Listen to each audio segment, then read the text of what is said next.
بسم اللہ الرحمن الرحیم والعاقبۃ للمتقین والصلاة والسلام علی سید الانبیاء والمرسلین اما بعد فاعوذ باللہ من الشیطان الرجیم بسم اللہ الرحمن الرحیم فأزلہم الشیطان عنہا فأخرجہما مما کانا فیہ وقلنا اهبطوا بعضكم لبعض عدو ولكم في الأرض مستقر ومتاع إلى حين آمنت بالله صدق الله مولانا العظيم وبلغنا رسوله النبي الكريم الأمين ببركته إن الله وملائكته يصلون على النبي يا أيها الذين آمنوا صلوا عليه وسلموا تسليما الصلاة والسلام عليك يا سيدي يا رسول الله الصلاة والسلام عليك يا سيدي يا حبيبي يا محبوب الله الصلاة والسلام عليك يا سيدي يا نور من نور الله وعلى آلك وأصحابك يا حبيبي يا سيدي يا سيدي يا محمد رسول الله صلى الله عليه وسلم. اللہ تبارک و تعالیٰ کی لاتعداد بے شمار دوسرا کے بعد درود و سلام کا نذرانہ حضور تاجدار مدینہ سور قدوسینہ فیض مدینہ صلی اللہ تعالیٰ علیہ وسلم کی بارگاہ میں میری آواز میں قدر بزرگ دوستوں نوجوان ساتھیوں سورۃ البقرہ کی آیت نمبر 36 آپ کے سامنے تلاوت کی ہے. اس کے ذکر ذائل میں حضرت آدم علیہ السلام کا وصال اور چند ایک فائدے آپ کی گوشگزار کرنے ہیں. اللہ خالق کائنات زبان پر حق جاری فرمائے اور ہم سب کو سن کر عمل کی توفیق عطا فرمائے. یاد رکھیے کہ جب یہ سارا واقعہ جو پیچھے گزرا ہے، یہ سب معاملات جب ہو گئے، حضرت آدم و حوا کو روئے زمین پر بھیج دیا گیا، تو حضرت آدم علیہ السلام بہت ہی صبح و شام ہر وقت اللہ تبارک و تعالیٰ کی یاد میں اور اس جدائی میں روتے رہتے تھے. آپ کی جب وصال کا وقت قریب آیا، اپنی اولاد کو بلایا، اپنے فرزندوں کو بلایا اور فرمایا کہ میرا دل چاہ رہا ہے کہ میں جنت کا میوہ کھاؤں. تم ایسا کرو کہ کعبہ معظمہ کے پاس چلے جاؤ، وہاں کھڑے ہو کر دعا کرو کہ اللہ تبارک و تعالیٰ میری اس تمنا کو پورا کر دے. آپ کے بیٹوں نے جب یہ حکم سنا تو کعبہ معظمہ کے جب پاس گئے تو حضرت جبریل علیہ السلام اور آپ کے ساتھ اور بھی فرشتے موجود تھے. انہوں نے جا کے سارے معاملات بتائے کہ ہمارے ابا جان نے ہمیں یہ حکم دیا ہے. تو حضرت جبریل علیہ السلام نے فرمایا کہ بے شک ہم جنت کے میوے ساتھ لائے ہیں، آؤ ہم چلتے ہیں. جب یہ آدم علیہ السلام کے پاس آئے، دور سے جب حضرت ابا حوا نے فرشتوں کو دیکھا تو آپ خوفزدہ ہوئے اور حضرت آدم علیہ السلام کے دامن میں چھپنے لگی. حضرت آدم علیہ السلام نے فرمایا، اے حوا، آج میرے اور رب کے درمیان نہ آ، میرے اور رب کے درمیان آر نہ بن، پردہ نہ بن. قصہ مختصر کہ حضرت آدم علیہ السلام کی روح قبض کی گئی اور آپ کے بیٹوں کو کہا حضرت جبریل علیہ السلام نے کہ یہ دیکھو، جیسے ہم غسل کفن وغیرہ کریں گے، دفن کریں گے، ویسے ہی آپ نے اپنے مرنے والوں کو دفن کرنا ہے. تو آپ کا علماء اکرام فرماتے ہیں، تفسیر عزیزی والوں نے بھی یہی فرمایا کہ حضرت جبریل علیہ السلام جنت سے خوشبو لائے تھے اور جنتی کفن لائے تھے اور جنت کی بیری کے چند پتے جو ہیں وہ آپ ساتھ لائے تھے اور پانی کے ساتھ آپ کو غسل دیا گیا، جنتی کفن آپ کو پہنایا گیا اور جنتی خوشبو آپ کو لگائی گئی. اور حضرت جبریل علیہ السلام نے آپ کا جنازہ پڑھایا اور باقی تمام نورانی فرشتے جو ہیں انہوں نے پیچھے اقتدا میں حضرت جبریل علیہ السلام کی اقتدا میں نماز جنازہ پڑھا. اور جیسے آج ہم 4 تکبیروں والا نماز جنازہ پڑھتے ہیں، ویسے ہی حضرت جبریل علیہ السلام نے 4 تکبیریں نماز جنازہ میں کہی. یہ تفسیر عزیز والوں نے یہ بیان فرمایا ہے، اور بھی تفاصیل میں ایسے ہی واقعہ جو ہے وہ بیان فرمایا گیا۔ تو میرے واضح کرے بزرگوں دوستوں، آپ کو حضرت آدم علیہ السلام کو کعبہ معظمہ کے کچھ ہی فاصلے پر، جہاں حضرت ابراہیم علیہ السلام نے حضرت اسماعیل علیہ السلام کو ذبح کیا تھا، آپ کی قربانی راہ خدا میں دینا چاہی تھی، یعنی مینا کی جگہ پر، مینا کے نزدیک مسجد خیف کے پاس آپ کو دفنایا گیا۔ اللہ پر کو تعالیٰ کر میں اس آیت مقدسہ سے ہمیں چند فائدے جو حاصل ہوتے ہیں وہ یہ ہے کہ انسان کو کبھی بھی شیطان سے بے پرواہی ہونا چاہیے۔ شیطان ہر وقت اس آڑ میں رہتا ہے کہ کب میرا داؤ لگے اور میں انسان پر اپنا داؤ چلا دوں۔ اور ذرا غور کیجیے اس آیت مقدسہ پر کہ جنت محفوظ جگہ ہے اور حضرت آدم علیہ السلام معصوم ہے، گناہوں سے پاک ہے، اس کے باوجود اس شیطان لعین نے اتنی محفوظ جگہ پر معصوم اللہ کے نبی کو بہکاوے میں ڈال دیا۔ اور ہم نہ تو معصوم ہیں اور یہ روئے زمین نہ ہی محفوظ ہے، تو پھر کیسے ہم گمان کر لیں کہ ہم شیطان کے بہکاوے میں نہیں آ سکتے؟ اللہ تعالیٰ کرم فرمائے شیطان بہت بڑا دشمن ہے، بہت ذلیل قسم کا یہ دشمن ہے ہمارا۔ یہ چاہتا ہے کہ جیسے میں ذلیل ہو گیا، میں مردود ہو گیا، ویسے کوئی بھی اللہ کا بندہ جو ہے وہ اللہ کا محبوب نہ ہو، سب ہی مردود ہو جائے۔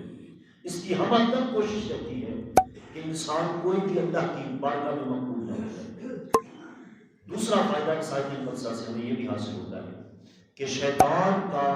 ایک بہت بڑا ایک وار ہے، ایک ہتھیار ہے عورت کی ذات،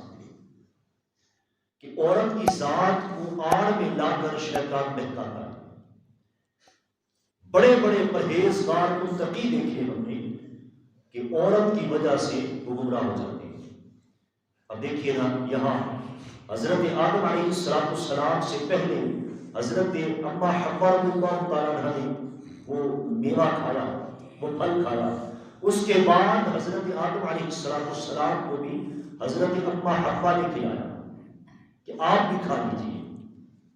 کہ ہم ہمیشہ کی زندگی بسر کریں گے، ہمیں کبھی بھی موت نہیں آئے گی۔ تو ہمارے لیے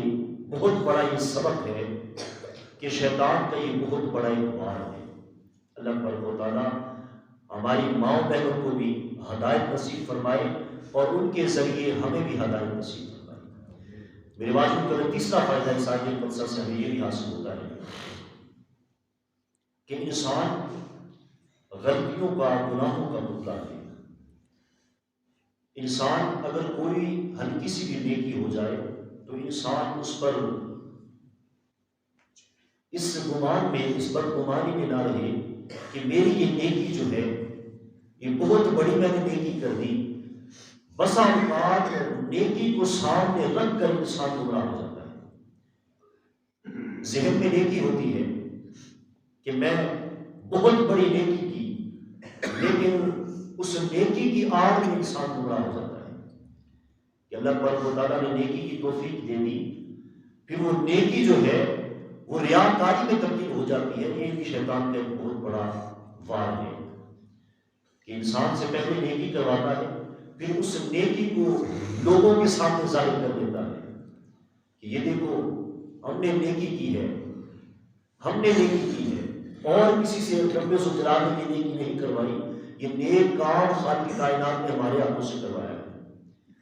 یاد رکھیے اسی وجہ سے میرے میزبان نبی نے فرمایا صلی اللہ تعالی علیہ وسلم، میرے محبوب نے فرمایا کہ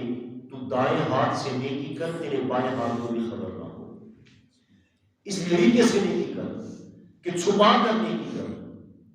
اگر نیکیاں کچھ نہ کچھ تیرے دامن میں ہے تو ان ہیروں کو محفوظ کر لے، چھپا کر رکھے کہ شیطان لعین کی کہیں نظر نہ پڑ جائے۔ اگر اس خبیث، اس لعین کی نظر پڑ گئی تو پھر یہ تیرے دامن میں نیکیاں محفوظ نہیں رہ سکتی۔ اللہ تعالیٰ کرم فرمائے، خالق کائنات جو ہلکی پھلکی ہم نیکی کرتے ہیں، جو یہ ٹوٹی ٹوٹی ہم نیکی کرتے ہیں، یعنی نماز یا عبادت کوئی بھی کرتے ہیں، خالق کائنات کی بارگاہ میں دعا یہی کرنی چاہیے کہ رب ذوالجلال ہماری اس عبادت کو محفوظ کر لے، اس عبادت کو ہمیشہ محفوظ رکھنا اللہ تعالیٰ کرم فرمائے۔ اور آخری فائدہ اس آیت مقدسہ سے ہمیں یہ بھی حاصل ہوتا ہے کہ دنیا میں اللہ تبارک و تعالیٰ حضرت آدم علیہ السلام کے سبب ہم دنیا میں آئے۔ بعض بے دین جو ہیں وہ یہ سوال اٹھاتے ہیں، ہمارے اندر بھی یہ گمراہی موجود ہوگی شاید، میں نے ابھی تک سنا تو نہیں کسی مسلمان کی زبان سے، لیکن بے دین جو ہے وہ یہ کہتے ہیں، جن کا دین کے ساتھ کوئی دور دور تک تعلق نہیں ہے، وہ یہ کہتے ہیں کہ دیکھو خطا کی آدم و حوا نے، خطا کی آدم و حوا نے، اور جنت سے ان کے ذریعے ہمیں بھی نکال دیا گیا، ذلیل و خوار اولاد ہو رہی ہے، خطا باپ نے کی ہے۔ کئی بے دین جو ہیں ان کا یہ تصور ہے، اللہ تعالیٰ ہمیں محفوظ رکھے۔ اس کا جواب علماء کرام فرماتے ہیں کہ حضرت آدم علیہ السلام سے یہ لفظش ہونا ہر حالت میں ضروری تھا، اس وجہ سے کہ تیرے جیسے جو یہ سوال اٹھاتے ہیں ان سے جواب علماء کرام فرماتے ہیں اس لیے